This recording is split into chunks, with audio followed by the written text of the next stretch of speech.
until the middle of June. So they did adopt these and apply for the money before they received the final standards. So it's factually incorrect.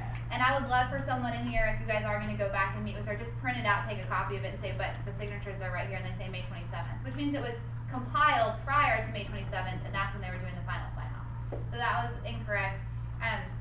I think she was telling you something about how the biggest cost was going to be the professional development. It's actually the testing. Testing is a huge cost, and it's a residual cost because not only are you paying for the testing and the resources, but also the databases to analyze the information. And they haven't even told people how much that's going to cost.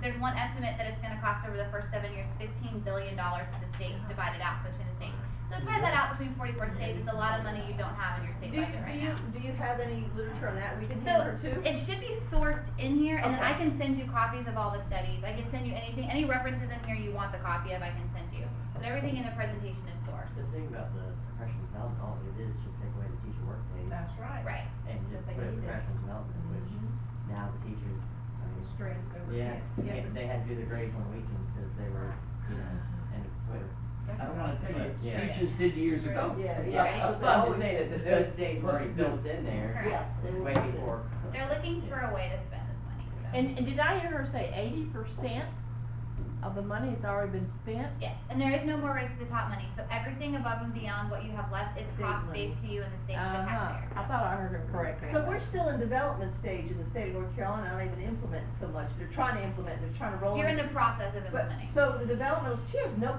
clue what this is gonna cost.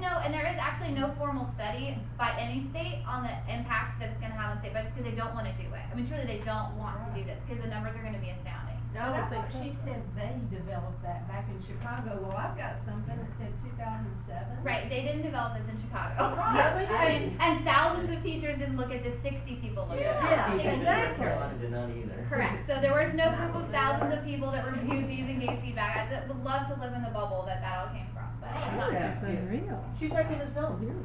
But they're taught, I mean, in her defense, I will say this, they are taught very well by Gates Foundation, by the NGA, and the CCA, know exactly what to say and how to spin what they give back to you guys. So they're brainwashed very well into how to address that with you. She's pretty Wait, now well. we have a committee, being formed in North Carolina to look at Common Core through our legislature. And, do you know if, well, it's actually, they just called it a committee. They have not manned it yet though, have they? Well, Or- the study bill actually did not pass the Senate. Instead, what we got was the language in Okay. the budget that I talked about before the meeting. Oh. So we will not, unless the legislature just decides to reinstate them, which, you know, stranger things have happened, we will not have a formal study on Common Core. Cause I know Dennis Riddell was supposed to be on that. Yeah, study. the feeling was, well, the bill that they could get through the House that was a study bill was gonna be a 2-year study. And 2 years of study would put us far too long down the Common Core road. But that was the best they could get through the House at the time. Go figure, even with their majority, you just got to wonder about that. Now, the Senate decided that they would rather put the language they did into our budget bill, which in effect defunds purchase of additional assessments. It doesn't stop Common Core curriculum code, but it does defund the additional purchases of these new assessments. And you notice I asked her how that was gonna mesh, you know, what this means going forward.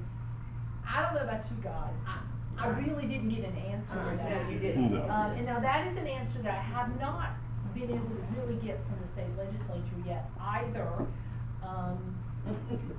Which isn't a surprise either, but part of it is that there's so much and there are so few people who understand it. Correct. And I That's mean, right. I think the next few months, leading up to the beginning, well, the next 6 weeks, leading up to the beginning of this new school year, and then December or January, when they do the next block of testing, is going to be very telling. Because we're going to see how many of the Common Core, if you will, exams are used, and how many counties go back to the teacher-made exams that they've used in years past. Well, how many, that was the one thing when we were going around, the legislators had no idea what we were talking No. about. And they don't really understand, and they don't, I mean, they don't even know what their state applied for in the 350 pages Right, of they grant had money. They have no idea what they idea. committed It was a themselves to. total